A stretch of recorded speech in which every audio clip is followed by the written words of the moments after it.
আমরা সবাই জানি দুধ খুব উপকারী, কিন্তু খুব কম মানুষই জানে দুধের সঙ্গে ভুল খাবার খেলেই এই উপকারী দুধই ধীরে ধীরে শরীরের জন্য ক্ষতির কারণ হয়ে দাঁড়ায়। অনেকে প্রতিদিন এই ভুল করছে।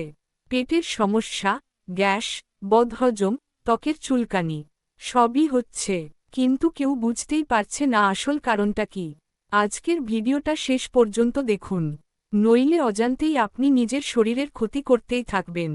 এক, দুধের সঙ্গে টক ফল।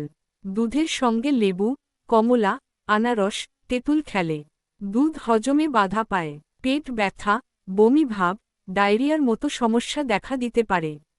2, দুধের সঙ্গে মাছ। অনেকের শরীরে দুধ আর মাছ একসঙ্গে সহ্য হয় না। এর ফলে ত্বকে চুলকানি, সাদা দাগ এবং হজমের সমস্যা হতে পারে। বিশেষ করে যাদের অ্যালার্জির প্রবণতা আছে তাদের অবশ্যই সাবধান থাকা দরকার।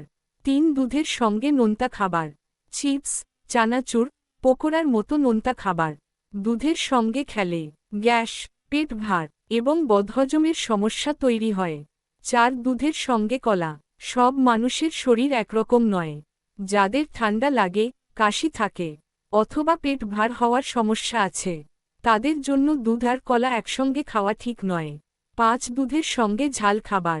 দুধ খাওয়ার আগে বাপরে ঝাল খাবার খেলে বুক জ্বালা, অ্যাসিডিটি এবং পেটের অস্বস্তি বেড়ে যেতে পারে।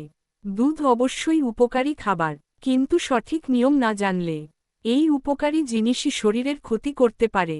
ভিডিওটা ভালো লাগলে লাইক দিন, কমেন্ট করে জানান আপনি কোনটা জানতেন না।